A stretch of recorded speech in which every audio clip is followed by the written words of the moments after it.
I tell these things to our sales team. I tell these things to our other teams. Like, listen, I have Sure. triggers. If you do this, I'm going to slow down on you. If you do this, I'm going to accelerate.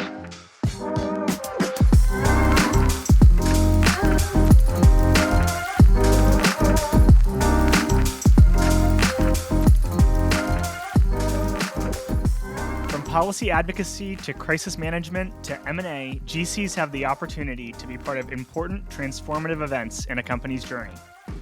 On today's episode of The Abstract, we'll talk about one significant aspect of the in-house legal role: financing and mergers and acquisitions.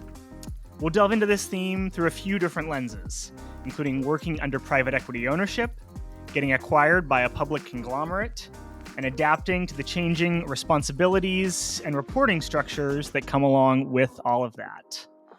I have the pleasure of being joined today by Brian Chase, the General Counsel of ServiceChannel, for a candid conversation around what goes into these transactions and how to work within the changes that come after them, both in terms of the company and his own career. Brian, welcome to the show. Thanks for having me. So before we get into kind of the nitty gritty of your experiences, tell us a little bit about what ServiceChannel does and how some of the ownership structures have changed over the course of the past 5, 6, 7 years that you've been there. Yeah. So I've been at ServiceChannel for 7 years. ServiceChannel is a facilities maintenance software company. That's primarily our business. Is we provide a SaaS platform that allows companies to manage their contractor and internal technician workforce. We also offer professional services to help them when they don't have the internal resources to do so. So if they don't have a facility manager, we can provide somebody on the outside to help pull the levers and help do the work. It's been an exciting company. The ownership structure is an interesting question. When I joined ServiceChannel has been around for quite a while, since 1999. It was founder run until 2014. In 2014, it was purchased by a private equity group. The private equity group came in. They actually placed their own CFO, CEO, board members. And I joined in 2016 under that structure. So it was run like a private equity run tech company. A few years after that, we did raise a new round with some encouragement from me. I recommended that we should look into the venture realm for some venture-backed money, partially because that's where a lot of my experience has been. When I worked for Gunderson Detmer, I represented a lot of venture companies. When I was general counsel of Foursquare, we also had a primarily venture-backed board, so I was much more comfortable with the venture-backed type structure. So we got a great investor in Excel, had a couple of their partners come join board as board members. It definitely changed the dynamic of the board, and I think led to the eventual outcome with ServiceChannel being acquired in 2021 by Fortive. And this is a whole new world. Fortive is a publicly traded company. It is a holding company that has a lot, and I always forget the number. I think it might be 19 operating companies underneath it that span a broad range of different companies. We are part of what's called the Interactive Operating System Network. We're the software companies. They have a lot of hardware companies. We're the software companies. And it's been a different ride being part of a public organization. We're going to talk about some of those transitions and how you've managed to, find interesting roles all through those transitions in just a second. Tell us a little bit about you recommending seeking out venture dollars. How did that conversation go? I mean, you think oftentimes of the CFO or the CEO or board members advising on that sort of thing, and maybe the GC doing more of the transaction, but it was really your idea to go out and pursue a different type of investment. So I have been very fortunate in my in-house positions to be much more than just the legal advisor, to be able to work closely with the management team. I worked very closely with the CEO and the CFO. We communicated quite often on things that were way beyond just what's the legal question. Sure. And so in those conversations that came up, the company actually was in a place where it didn't necessarily need money. It was just one of those situations where there was interest.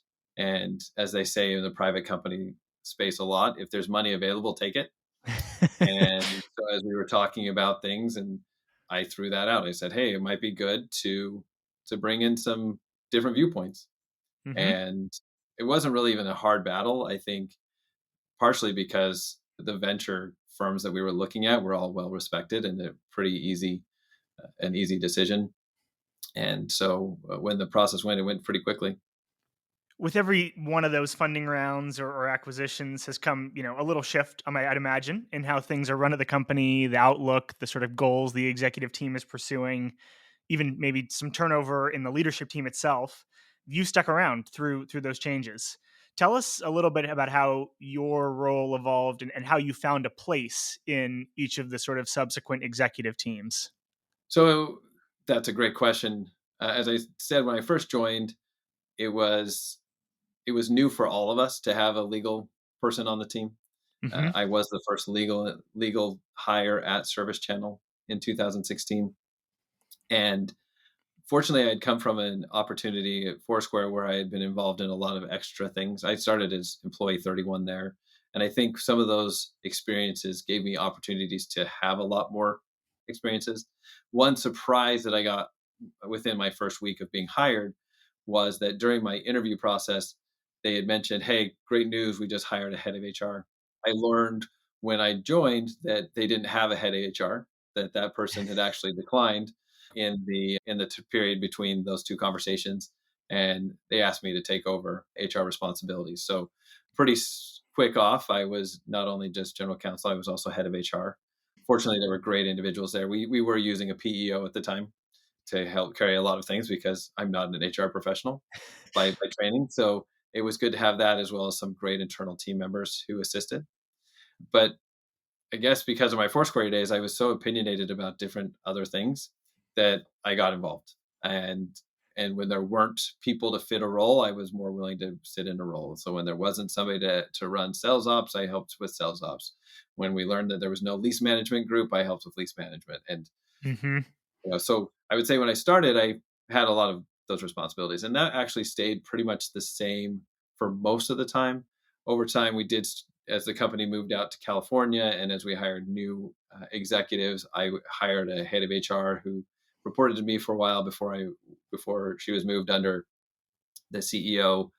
A bit by bit, those responsibilities kind of went away. And I think the interesting one was when ServiceChannel was acquired by Fortive. There was I would say, perhaps lack of communication on both sides about what my role was going to be. There were a lot of responsibilities that I had as a private company general counsel that were no longer under my purview, Hmm. and I fell into a kind of rut where I would say I stopped being a general counsel and became more of a VP of legal. Sure. And when I say the nuance there, I think a VP of legal as I only responded on legal questions. I'd sit in leadership meetings and I'd say, "Oh, from a legal perspective," which is really weird because I used to argue that I never would do that. And it was probably about 6 or 7 months where I was unhappy because my job was strictly only legal. Sure. And coming to find out that our president at that time was also unhappy because I was only being strictly legal. And fortunately, in a mid-cycle review, he brought that up. He said, "I thought you were general counsel," and kind of woke me up. Huh. And it gave me not only the opportunity to let him know what I wanted to do and the things I wanted to be involved in, but also gave him the opportunity to give me more avenues. And so I am participating a lot more broadly in a lot of things that aren't even closely related. Well, I guess everything's related to legal in a way, but I help support the finance team. I help support the product team. I help support the marketing team from, I would say, professional experiences more than just legal experiences. Sure. So is the lesson really there for folks who may be going through a transition, whether they're being acquired or the company is going public and they're not exactly sure about will their job be around afterwards or will it look the same? Will they still like it? Is the lesson there really communicate or over communicate, kind of be candid? Yes, exactly. That is something I wish I had done. It's one of those things we have to remember is that we are valuable members of the company. As part of an acquisition, we help them through the acquisition. We know stuff that it's going to take them a long time to learn. Mhm. And whether or not the acquirer see you as a long-term hire versus a short-term hire, you shouldn't have the fears I had that it was going to affect your career. Mhm. I think would have helped. Yeah, it would have definitely helped me if I had just been a little bit more open about my concerns, about my desires. It would have gotten me ahead of the curve. So yeah, I definitely agree with that. Tell us a little bit about what it's like to work as a part of a holding company that has its own legal team, because I think it's kind of an interesting structure that you're under. What does that look like, and what has it been like so far? So that one took me quite a while to get my head around. And I've actually learned recently that they've tried different structures in the past. Hmm. So I do not report to Fortive's general counsel. I report to the president of ServiceChannel. Mhm. But I do have a dotted line, I guess, reporting requirements up to Mhm. Fortive. So when it comes to quarterly and annual reporting, there's certain reporting that I need to do. I do report that to the Fortive group. I do have regular contact. We have what is referred to as a segment level general counsel. I do meet with her on a regular basis, but that's more for me to be a sounding board, for Mhm. me to find out maybe there's a more efficient way to do something within the company.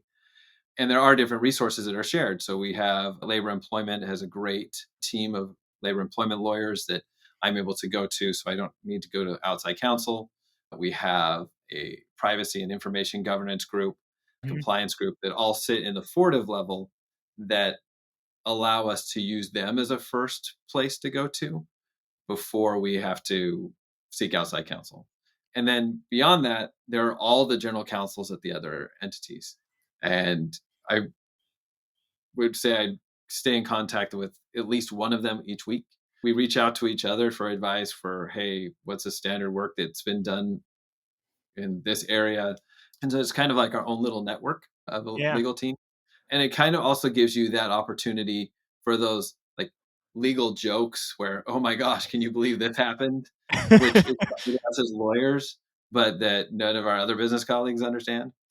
So it gives us that little network as well. I like that. A lot of GCs today, whether they got a slightly bigger team or they're like you operating, maybe with a smaller group, but even within a larger org, or they want to expand beyond legal, take on other sort of executive roles or functions. You talked about HR for a minute, and you say today you're still pretty deeply involved in product finance. How did you build the sort of internal credibility or position yourself to take on some of those other functions or some of that other work? Did it just start with a small project and build from there? What did that look like? So I've always been interested about multiple aspects of the company. Mhm. And I started, at least here at Service Channel, it was by asking the leaders of those teams whether or not I could sit in on some meetings. Mhm. Some were more hesitant than others to have the lawyer come into the room, Sure. but I would promise, hey, I won't say anything that should cause issues, and I don't think they did. And so it gave me an opportunity to go, and I use it as a learning thing. Mhm. My general practice to come when I come into a new company is to take about 3 months as a learning experience. Obviously, there's got to be a little bit of the work, but I try not to make drastic changes in those 3 months of my behavior or the company's behaviors. And so I was able to use that as a learning opportunity. And I think by doing that and building the rapport with the team, they could see that, hey, wait, he does have an opinion about this, and it may be a good opinion, or it at least Mhm. causes us to think. And I think I'm also quite responsive. So when people have questions for me, I'm really responsive back. So they realize that I was somebody they could trust, that they could reach out to. I recently did a survey, one of those, I think it's called now I'm going to forget the name of it.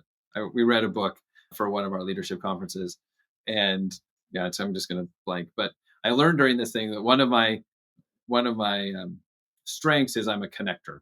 And when I Mhm. say as a connector, it's not necessarily that I'm not a networker, but I'm a person who likes to grab different buckets of things of knowledge of like Mhm. who knows this, who knows that. And so people will come to me more often than I like.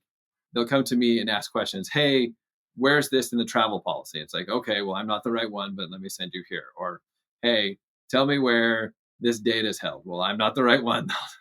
So I'm really good at being like the switchboard, but that strength has helped build that rapport with everybody knowing, hey, well, we can go to Brian, we can trust Brian. And that's Mm-hmm. giving me opportunities where maybe I don't know. I'm like, hey, that's not something I know, but I'm really interested to learn it with you. And so I could jump in and participate. That's great. And for those who are listening, we will get the book from Brian if he's able to remember it. We can put it in the show notes after the fact.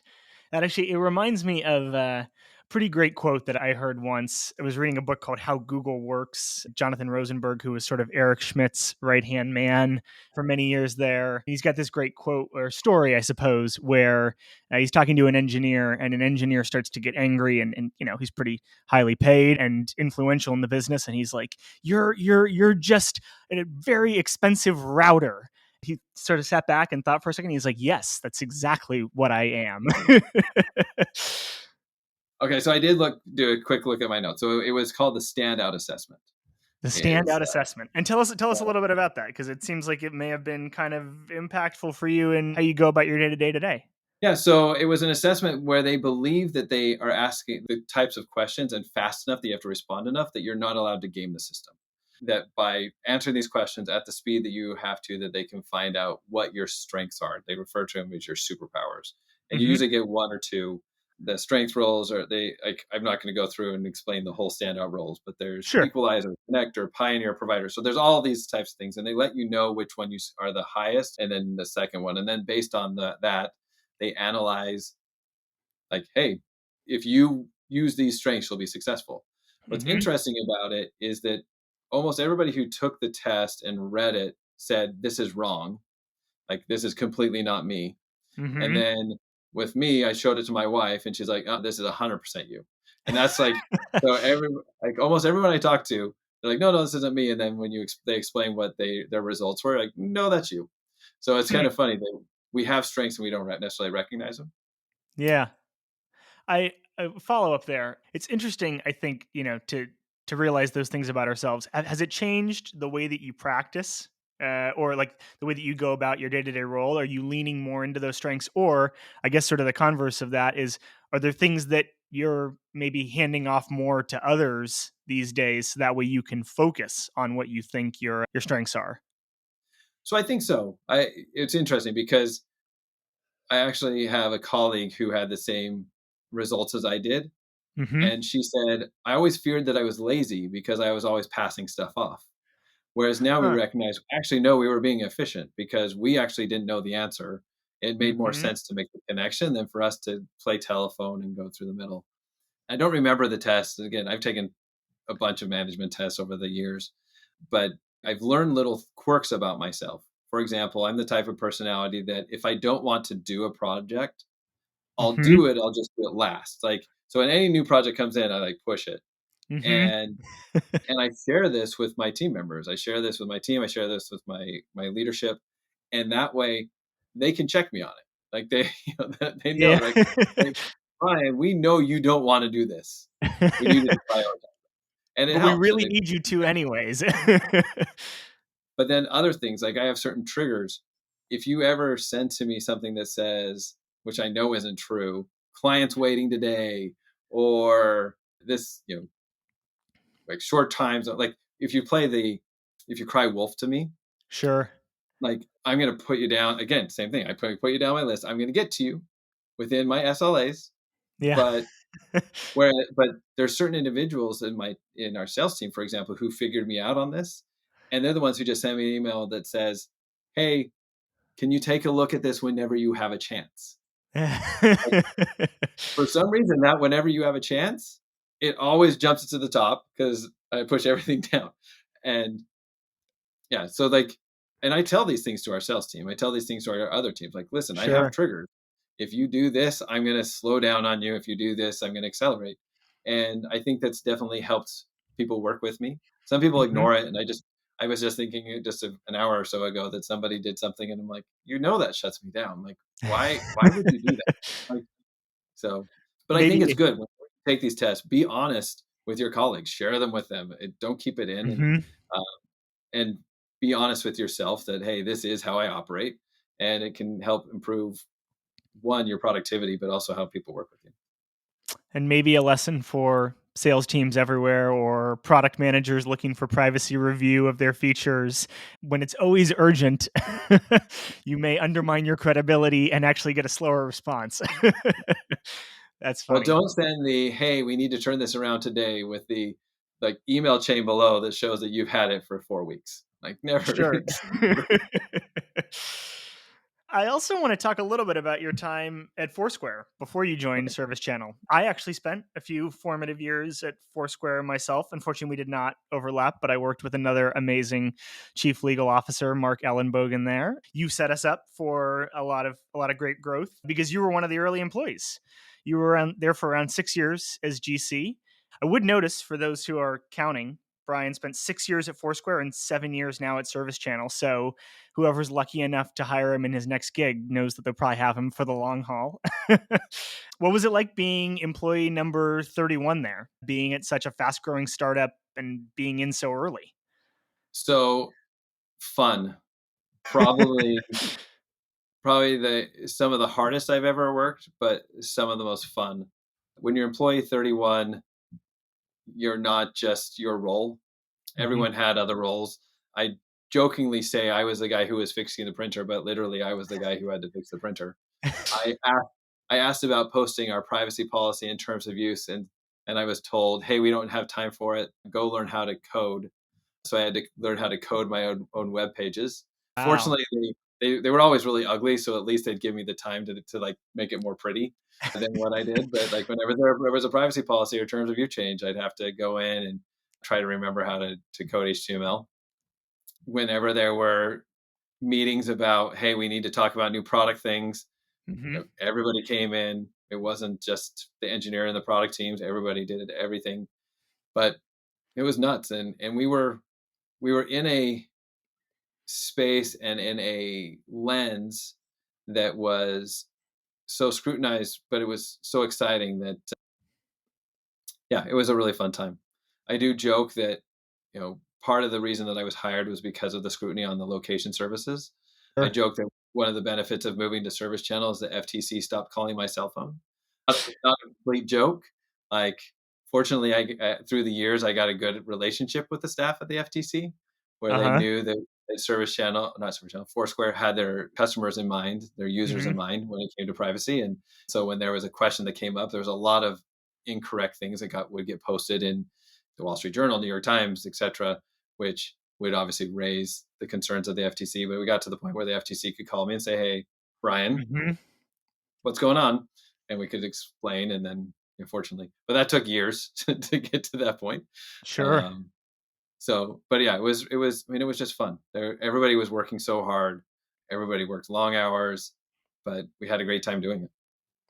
I can say from personal experience, because then I was the guy doing privacy many years later at Foursquare. Those early decisions or that early work really does matter in terms of setting up a company's reputation in the right way, having the right relationships with stakeholders like regulators, just making product decisions or decisions around the deals, right, that you do that may not come up or be scrutinized at the moment in time, but 5, 10 years down the road, I might have been the one on the receiving end of something that had been done 10 years earlier, right? And having to deal with the sort of crisis that provokes. So you made my life a little bit easier through your early work there.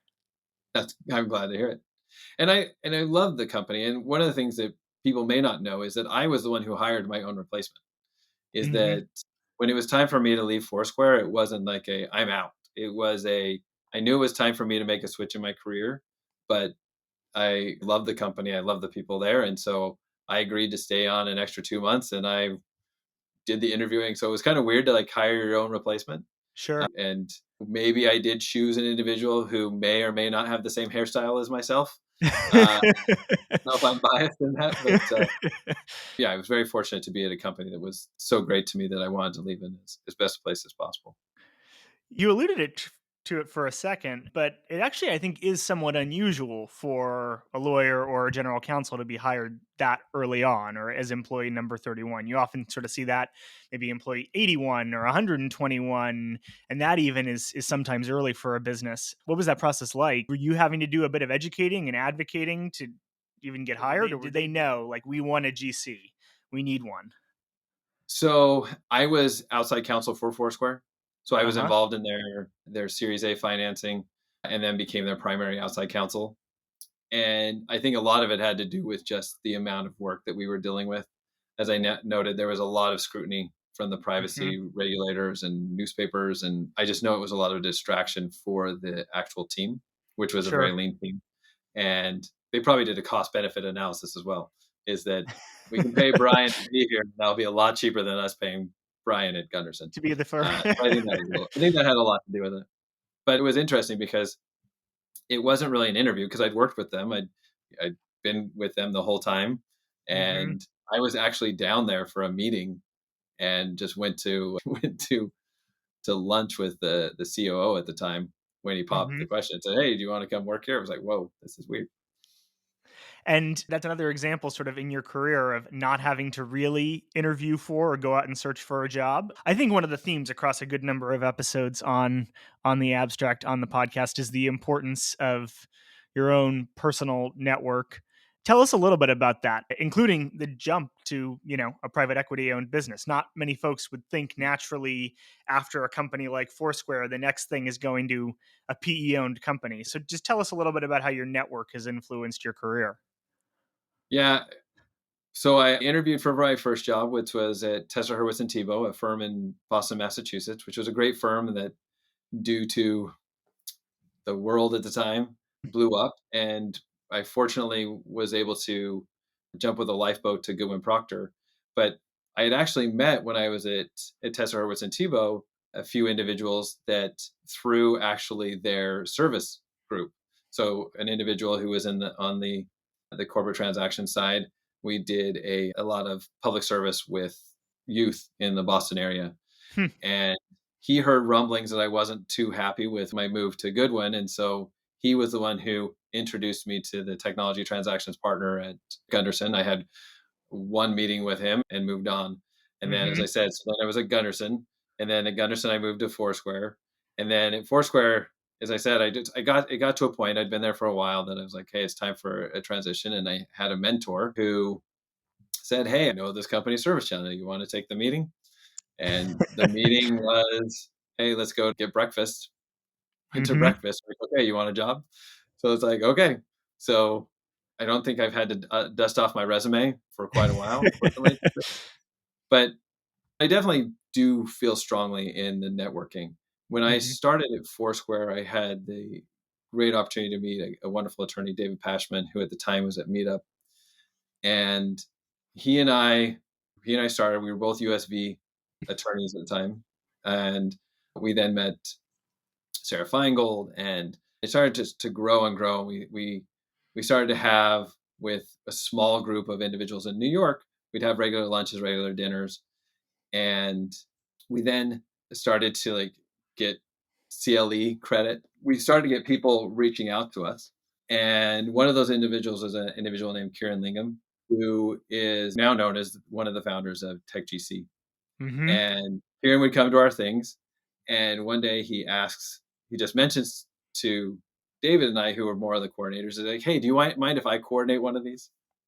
We're like, "Sure, like go ahead, you can coordinate it." So he coordinated it, and I think there were like 150 people that showed up to it. So we were like eight or Wow. nine. So he's like, "Yeah, let me coordinate," and he, with those skills that he has, took it from that little thing to the great organization that TechGC is now. It used to be that at the TechGC meetings, I was on the panels every single time because it was small. Yeah. Now I just get to be a lucky participant who goes and attends. But I do attend because you never know who you're going to meet, who's going to open the door, or who's going to have a relationship that opens the future door. So I am definitely a big proponent of increasing your network as best you can. This was not scripted. I mean, I was lucky to spend 5 years helping Kieran and Greg in a small way part time grow Tech GC in LA and through webinars and the listserv. And at SpotDraft, we remain huge supporters and sponsors. And it's fun to be on this side of the table now, getting to host those dinners or attend the conferences. I did not expect that I would get, the origin story of Tech GC from you today. That's very cool to hear. Well, sometimes I would love to see if Kieran agrees with my assessment, but I do think I it's amazing what he and Greg have been able to do. And I would say that the attorneys that it has helped and supported, which also would mean all the Hmm. amazing companies that it's helped and supported. And whether or not, Kieran, if you're watching this goes as a plug or not. I don't know if I get any swag for this, but I would say if there are some, GCs out there or CFOs, because I know that Hmm. if they That's have sweet. that group, Yeah. if you're looking for a good networking opportunity, I'd recommend it. Tech GC is it. And they've always got great food and pretty good wine as well at the dinners. So that's very cool. Something else I think that's interesting, and this I think it's in a similar vein to the idea that you've never really had to, we'll call it, go out and get or interview for a job, is that you've been sort of a solo GC both at Foursquare and here, but you've also trained people up who may not be lawyers to work with you, and they followed you. Tell us a little bit about that. I think it's pretty cool.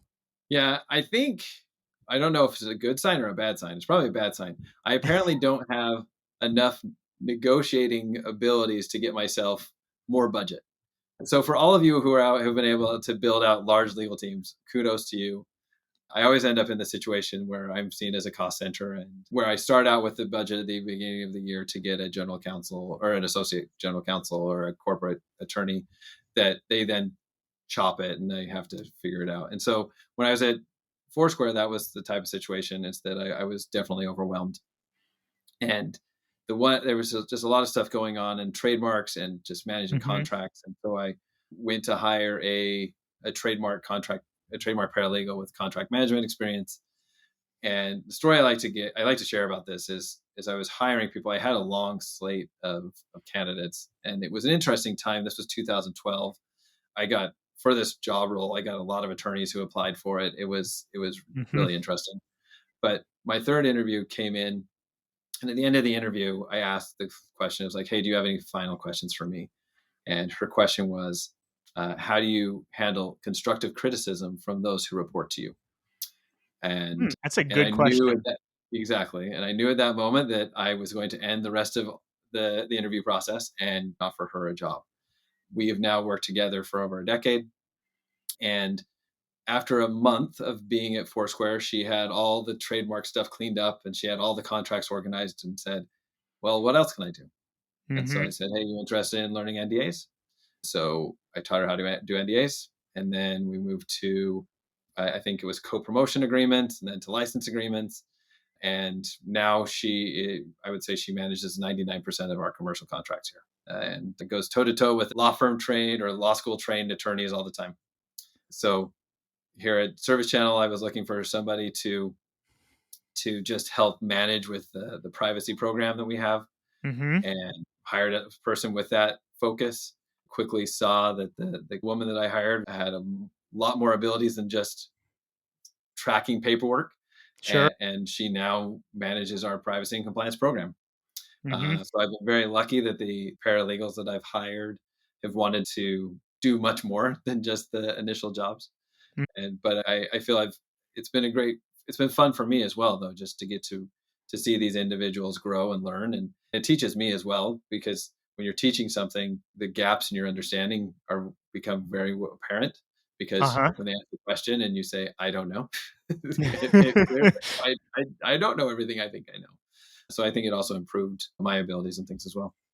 How do you think about the sort of evolution of the legal profession, or who's on legal teams or comprises legal teams with that in mind? I mean, I'm a little biased here in that I'm a non attorney, non lawyer, who's worked on a lot of privacy and policy issues in the past. I also see every day in many of our customers legal operations professionals who are doing pretty incredible, oftentimes very strategic work, supporting chief legal officers or GCs or commercial attorneys who also don't have a JD or Esquire after their name. I think that the JD and that experience going through a firm can be very, very valuable. And I see a lot of people who are brilliant who have that experience. How do you think about the sort of evolution of how legal departments will be built, though, going forward? It's a great question. So I am a huge proponent for law school graduates to go to a law firm. I Hmm. feel that my foundational experiences, the foundation that I have from my law firm days, has assisted me in becoming the attorney that I am. So I generally would push people and say, hey, don't just go be the first general counsel at a startup. Like, go get that training. That said, there are individuals who are not law firm trained that will have skill sets that we can use, in particular in the world today where we're using so many different legal tools, different processes. Hmm. There may be those who a legal minded person won't understand how to use that legal tool or to set up the back end of the rules and the workflows and those things, but somebody who is not a lawyer may. Hmm. And I've been lucky to find individuals who are like that. I hired an individual just this past winter who I hired to be a vendor compliance associate. So his role was specifically to confirm that these contractors and these plumbers, electricians, those who come into our network to be used by our customers, that they Hmm. have the proper certificates of insurance, the proper licenses, etc. And that was the role I had for him. But what we ended up having a situation where we needed a standard work put together, and I didn't have time, and my other Right. two paralegals didn't have time. And I said, "Hey, will you put this together?" And one of the cleanest, most detailed, structured standards of work I've ever seen. So now I keep on having him do that. I just gave him one this morning, like because he has this skill set, and yes, he still has to do that other stuff because that's what he's hired for. But had I not hired him, I would have never found this person who is like a standard work machine, like Hmm. a process machine. And so I think you've got to be creative. And there may be people in other groups. You may be working with somebody in sales ops who is a little bit more interested. Maybe they want to help with initial creation of drafts of agreements. Maybe Hmm. you could have them do it because initial draft creation doesn't need really a lawyer if you're using your forms. So yeah, especially if you're running lean like I am. If I find anybody who is interested, they're going to get grabbed, and Yeah. I'm gonna find something for them to do. Maybe it's just efficiency. There's some creativity in that too, right? Finding folks who want to do the work, who are qualified to do the work, even if it means dispersing it even outside of your own team or department. Yep. As we start to wrap up, a couple of last questions for you, Brian. And I appreciate that you're willing to take on this first one too. What's a failure that you've experienced that you think a lot of folks are headed for and you would warn them about or tell them to keep an eye out for? So my biggest failure, I would say, was my relationship with board members. While I with management, I've always worked really well and shown my value. I would feel that when I was in the board situation, I would fall back into corporate secretary. So when I look back, and I wouldn't say I regret anything, but still, there's great board members that would take my call. I don't think I showed them like my full skill set because I think I held back. And yes, of course, like the lawyer isn't out there, the management has to do stuff. But I've heard other GCs, they would go to lunch regularly with like board members. They would Mm-hmm. have out of board meeting relationships with them, and so I think that's one area where I could have done better. And I think had I done so, I think future opportunities may may be more maybe easier. So I think that's probably one. We will be having a guest on later this season who's going to talk all about how to navigate your relationships with boards, even go out and find roles on private or public company boards, what that experience is like. So keep an eye out for that. And if you're a That guest sounds star, like I Brian, plug that one too. That's really funny that like fits like right in there. It's like, yeah. And if you're one of Brian's former board members, maybe reach out to him and take him to lunch. yes, please. One last question for you. I think this one's kind of fun. If you could wish into existence any app or type of software that would solve your biggest problem right now, what would it be? For some reason, the song from the Coca-Cola commercial where it was singing in harmony, where they're all singing on the hill. Yeah. Comes to mind. You're not going to do this song for us here? No, I'm not going to hold hands and dance and sing in harmony. No, but there are a lot of good legal tools out there that do certain things really well, and so, but none of them do it all Hmm. well yet. And I and my director of legal services, who I've worked with for a decade, we actually every year we're willing to, and we talk to almost we talk to 5, 6, 7 legal tech companies. Mm-hmm. So yeah, my dream would be that like all the contract lifecycle management companies would just unify themselves. I know obviously that doesn't work. You have finances and like, you can't just do that, but that would be a tool with workflow management, contract management, and repository management that plugs into an ERM, so like a Salesforce correctly. Like Sure. those would be my. So you're leaving me with some homework, I guess. Go to our product team and also go to our CEO and ask him to raise some money so we can help bring some businesses together. I have my homework, I guess. Brian, thank you so much for joining us today. I really appreciate the time that you took to prep for this with me and to share your stories and insights with all of our listeners. And to all of our listeners out there, thanks so much for joining us, and we'll see you next time on The Abstract. Thanks for tuning in today. Don't forget to subscribe so you can get notified as soon as we post a new episode. And if you liked this one, I'd really love to hear your thoughts. So please leave a rating or a comment. If you'd like to reach out to me or our guest, our LinkedIn profiles are in the description. See you all next week.